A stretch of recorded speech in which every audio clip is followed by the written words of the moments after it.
प्रत्येक हिंदू धर्मीय व्यक्तीच्या घरात देवघर हे असतेच. मित्रांनो, देवघरामुळे आपल्या घराला घरपण येते आणि आपल्या घरामध्ये जी सकारात्मक ऊर्जा असते, ह्या सकारात्मक ऊर्जेचं सर्वात मोठं केंद्र म्हणजे आपल्या घरातलं देवघर. मित्रांनो, या देवघराला काहीजण देव्हारा असंही म्हणतात. आपण या देवघरामध्ये अनेक देवी देवतांच्या मूर्ती ठेवतो, अनेक वस्तू ठेवतो. मात्र मित्रांनो, काही वस्तू अशा असतात की ज्या आपण आपल्या देवघरामध्ये चुकूनही ठेवू नयेत. हिंदू धर्माने या वस्तूंना निषिद्ध मानलेलं आहे. या वस्तू जर आपण आपल्या देवघरात ठेवल्या तर मित्रांनो, आपल्यावर, आपल्या कुटुंबावर, आपल्या घरावर अनेक संकटे येतात, अनेक विपत्ती येतात.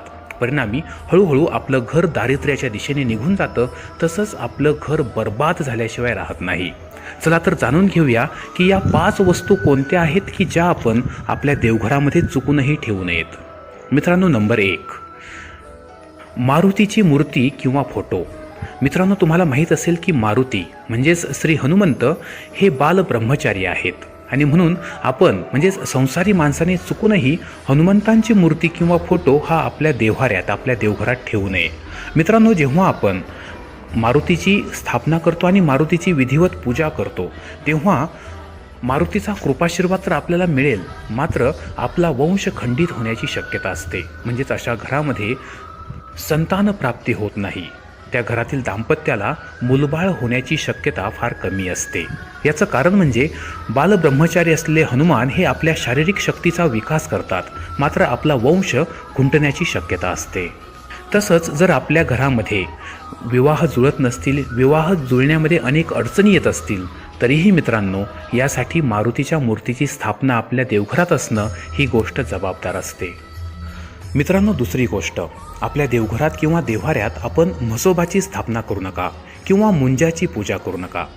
मित्रांनो, असं जर आपण केलं, जर आपण म्हसोबाची किंवा मुंजाची स्थापना जर आपल्या देवघरात केली, तर त्यामुळे आपल्या कुलदैवताचं कृपाछत्र आपल्यावरती राहत नाही.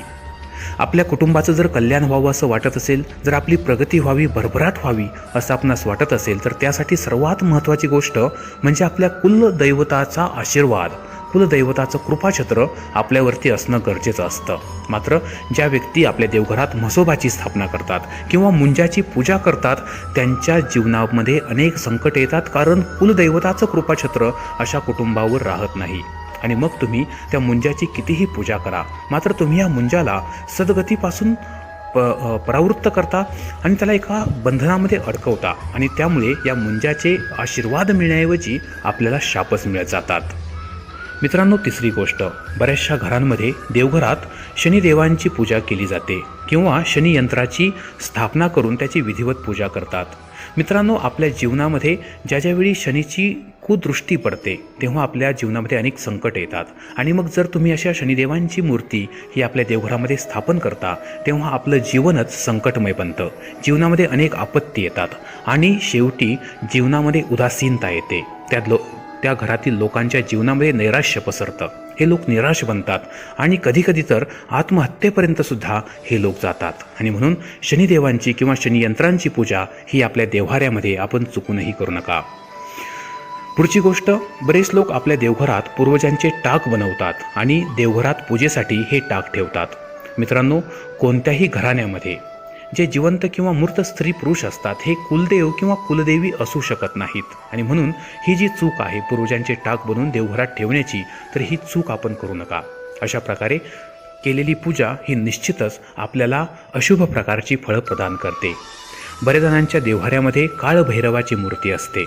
मित्रांनो, आपल्या देवघरात काळभैरवाची पूजा निषिद्ध आहे. आपण चुकूनही काळभैरवाची मूर्ती किंवा फोटो हा आपल्या घरामध्ये, आपल्या देवघरामध्ये स्थापन करू नका. काळभैरवांचा जो स्वभाव आहे अत्यंत उग्र आहे, कडक आहे आणि ज्या घरामध्ये काळभैरवाची पूजा होते त्या घरामध्ये वारंवार वादाचे प्रसंग निर्माण होतात. लोक एकमेकांच्या जीवावर उठतात. त्या घरामध्ये कधीही सुखशांती नांदू शकत नाही.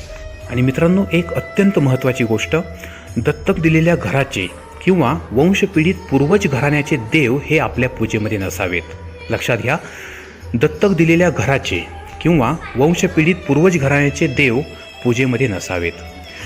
मित्रांनो, बऱ्याच असं होतं की हे देव सोन्याचे किंवा चांदीचे असतात. अशा वेळी आपण मोह न करता अगदी विधियुक्त अशा प्रकारचं विसर्जन आपण या देवतांचं करावं. कारण या प्रकारचे जे देव असतात यांची जेव्हा आपण पूजा करतो तेव्हा जो व्यक्ती याची पूजा करतो त्याचा वंश बुडण्याची शक्यता असते. अशा लोकांचा वंश पुढे वाढत नाही आणि त्यांच्या जीवनामध्ये त्यांच्या कुटुंबावर अनेक प्रकारची संकटं येतात. तर मित्रांनो, अशा प्रकारे या 5 चुका आपण आपल्या देवघरामध्ये चुकूनही करू नका. व्हिडिओ आवडला असेल लाईक करा, मित्रांना शेअर करा आणि